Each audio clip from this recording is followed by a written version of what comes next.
empezar con las noticias internacionales. Y es que el presidente brasileño Luis Inácio Lula da Silva fue sometido a una cirugía cerebral de emergencia en las últimas horas. Sus médicos dijeron que tras la operación, su recuperación es estable. Vamos a verlo.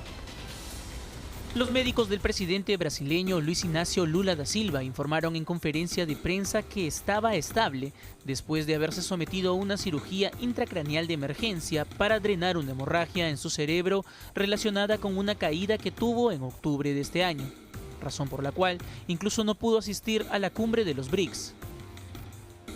Según el médico del presidente, este se quejó de tener dolores de cabeza durante el lunes y una resonancia magnética posterior detectó una hemorragia intracraneal. La tomografía confirmó un nuevo sangrado en la región cerebral y un sangrado aún más importante. La resonancia magnética confirmó el sangrado y se discutió con el equipo médico y se decidió realizar la intervención quirúrgica. Tras el examen, el presidente fue trasladado de Brasilia a Sao Paulo para ser operado en el hospital sirio-libanés.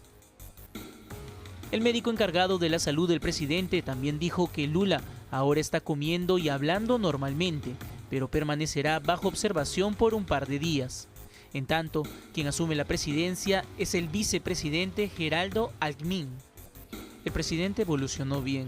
Llegó al quirófano prácticamente despierto. Fue intubado, pero ahora está estable. Habla normalmente, come y permanecerá en observación durante los próximos días. La salud del presidente, que se encuentra en la mitad de su tercer mandato no consecutivo, ha suscitado cada vez más preocupación.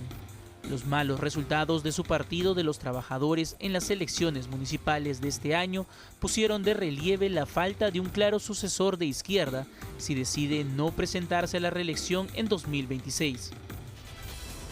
La salud de Lula ya se había visto resquebrajada desde el 19 de octubre, cuando había tenido una caída producto de un accidente doméstico, una caída en la bañera, según se informó oficialmente. Esto ha hecho pues que después de 51 días, la gente se pregunta, ¿cómo es que después de 51 días va a tener una enfermedad como esta? En realidad lo que había pasado es un hematoma intracraneal. Claro. Todavía no se sabe si había sido en el cerebro, en la periferia del cráneo. Eso lo va a determinar, digamos, la pericia médica todavía que se va a realizar. O la información que el médico va a dar en las próximas horas. Pero mientras ya se sabe que el presidente se está recuperando, pero tengamos en cuenta una cosa, estamos hablando de un presidente que tiene 79 años y su salud va a ser muy importante para las próximas elecciones. En las últimas elecciones municipales su partido no había tenido un buen resultado y aún así se espera que Lula da Silva postule a una reelección. Y estamos hablando de que ya tendría, cuando termine su gobierno, 81 años.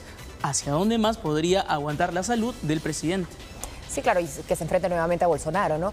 Pero viendo lo que está sucediendo, no puedo dejar de hacer el paralelo con nuestro país, donde se discute también sobre la salud de la presidenta. El presidente Lula se cae, informan, el presidente se cayó, pasó esto, lo estamos tratando así. No era grave, se cayó, pero sí es así. Al presidente lo operan de emergencia, el vicepresidente inmediatamente, Alckmin, ha asumido funciones, el presidente Lula va a estar una semana, hay conferencia de prensa, los médicos cuentan cómo fue el procedimiento, lo que hicieron, porque es lo que corresponde, porque la salud del presidente es tema de Estado, es un tema de interés público que es relevante para todos los ciudadanos. Así es, y se respeta un marco constitucional en Brasil y en cualquier país. No solamente es el único, por ejemplo, el Perú no es el único país exento. Estamos en una región donde todos, digamos, respetan su propia normativa constitucional. Ya lo habíamos visto en su momento incluso con el presidente Biden. Imagínate, hay un vocero, se respeta que el vicepresidente, si en nuestro caso, por ejemplo, no tenemos vicepresidente, bueno, asume el presidente del Congreso, claro. Pero alguien tiene que asumir la responsabilidad de un Estado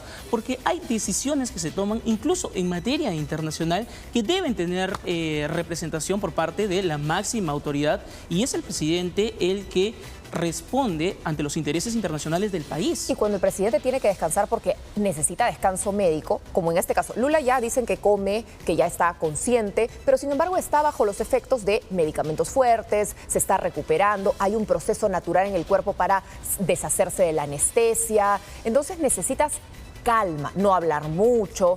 Por eso es importante que su vicepresidente se haga cargo. En cambio aquí de pronto te vienen a decir que la salud es un tema privado, que esos son temas internos, cuando no. Ya ven cómo lo están manejando en Brasil y lo manejaron en algún momento en Colombia también con el presidente Santos. Así es, y qué es lo que también dicen los médicos en realidad, ¿no? Porque cuando resumes o consumes este tipo de medicación, te someten a algún tipo de para estar, digamos, somnoliento, ¿no? En las últimas horas. Sin embargo, al momento ya de que te despiertas, ¿no?